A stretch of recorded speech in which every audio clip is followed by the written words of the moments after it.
What's going on, y'all? It's Chef Pat Lee here, and today we are making one of my favorite side dishes of all time, mac and cheese. Now, if you've ever had bad mac and cheese before, you may be entitled to financial compensation. And I know there are several ways to make mac and cheese on the internet. I mean, you can make it baked, you can make it stovetop. Whatever way you make it is perfectly fine.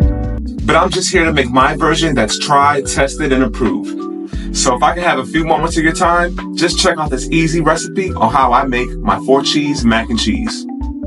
I realize that's 8, but it looks better aesthetically. All right, my 4-cheese mac and cheese. Actually, it's 5-cheese mac and cheese, but you know what? Let's just get to the video. We all know that the key to a high-quality mac and cheese is the cheese itself. You can use any cheese that you wish, well, except for Velveeta. But for my starting 5, I use the following.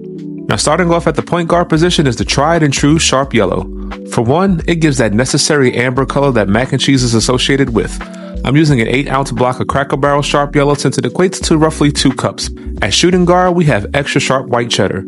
I like complexity in my mac and cheese, and white cheddar helps to add a new level of richness to this dish. At small forward, we got havarti, and if you want to talk about next level, then add this cheese to your mac. It's nutty, it's rich, it complements the cheddar. I don't think it gets any better than this. Oh wait, yes it does. At power forward, we have truffle cheddar. Now, if you can find this in stores, please get it. It doesn't have that overwhelming power or smell like truffle oil does, and it'll give our mac and cheese that next level sweetness. I got these cheeses from Cracker Barrel, so if you can find this in your local supermarket, I would definitely recommend you grabbing it. Finally, we have the center and my personal favorite of the dish, Gruyere. It helps to smooth this dish out, and plus it's super fancy and delicious. I've got about 5 blocks of cheese, and now I have to shred all of them. How fun. Now, I know that there's a lot of devices and attachments out there that can make this easier, like a food processor or a stand mixer shredding attachment. But for those of you like me who don't have those options right now, a simple cheese grater will do just fine. It's going to take a little bit of time, but hey, if you're like me and you work out, this just helps to strengthen up the arm muscles. At least that's what I tell myself. And if you haven't done so already, please make sure that you click on that subscribe button and follow me for more recipes like these. I definitely appreciate your support and your love, but I want to be able to make sure that I make more recipes for you guys just like this. So please click on that subscribe button, share this recipe with your friends and family, and let me know what recipes y'all want me to make in the comments. Now shred all 5 of your cheeses, and I like to mix them in order because this begins a process known as chocolidation. This is a highly scientific method needed to give you the best mac and cheese. Okay, I'm totally making this up. I don't have a specific reason as to why I do this in order. I figure, hey, it gives a fair balance of all the cheeses to be represented within all the layers of each bite. Now, once all the cheese is shredded and mixed together, we're going to place the cheese back in the fridge until we're ready to build it. This prevents the cheese from melting. I've got a pot of boiling water that I'm going to salt heavily. It's going to give the pasta some flavor and reduce the amount of sodium needed when we're seasoning the roux later. Now, traditionally, people use elbow macaronis for mac and cheese, and that's perfectly fine. But for me personally, and for this specific dish, I use cavatappi noodles. The curvature and the nooks and crannies allows it to hold more cheese, and it just has a better aesthetic to it, personally. With that being said, I'm going to add the whole box of pasta here. Now, pro tip, do not overcook your noodles. It's going to finish cooking in the oven and we don't want soggy noodles, so we're going to cook until al dente and then drain the noodles when they're finished. Now, while those noodles boil, let's begin to build our roux. Now, you want to get a pan nice and hot, then add equal parts of fat to flour. So for this size roux, I'm adding 6 tablespoons of unsalted butter, and while this does look like less butter, I'll gladly explain why I said 6 a little bit later. Now, once that butter melts, I'm going to add the same amount of tablespoons of flour.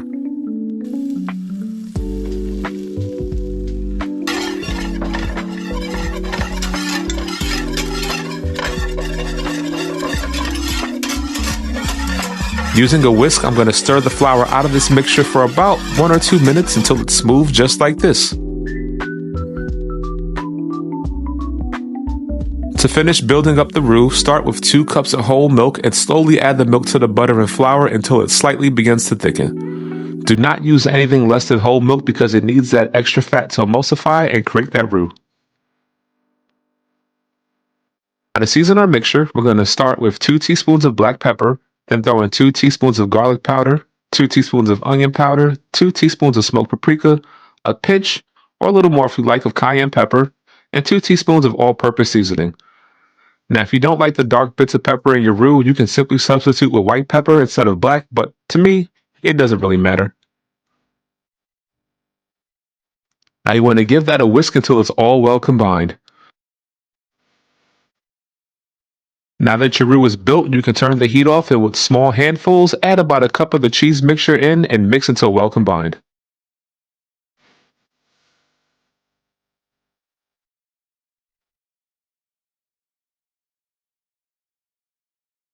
Next step, I'm going to take my drained noodles and add them back to its original pot, then add my cheese sauce.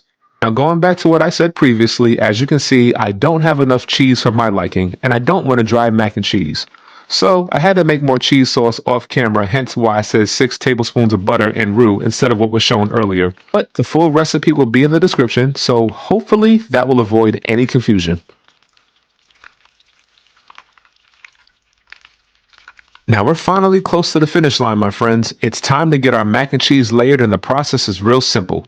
Start with adding a base of noodles and make sure that you evenly layer it out. Pour a little sauce if need be to prevent the noodles from drying out. Now once it's layered out, add a few handfuls of cheese. Make sure that you layer the top completely, including the corners. I poured that remaining roux into the noodles and then I began the next and final layer. Now once those creamy noodles are added, I'm going to spread it across nicely just like this, then add that final layer of cheese.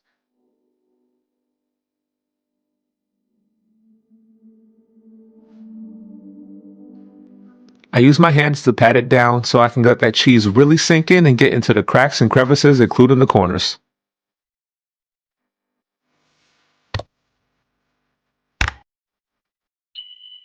I'm going to wrap this in foil, completely covering it, and then once that's done, I'm placing a baking sheet underneath just in case some of that cheese happens to spill over. I bake this for about a half an hour at 350 degrees, and this should give that cheese a chance to bake in, prevent the top from getting too brown, and from that mac from drying out.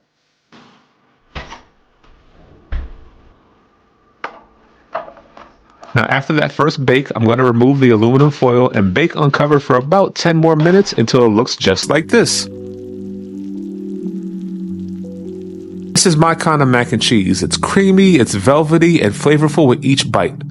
Let's have a taste now, shall we?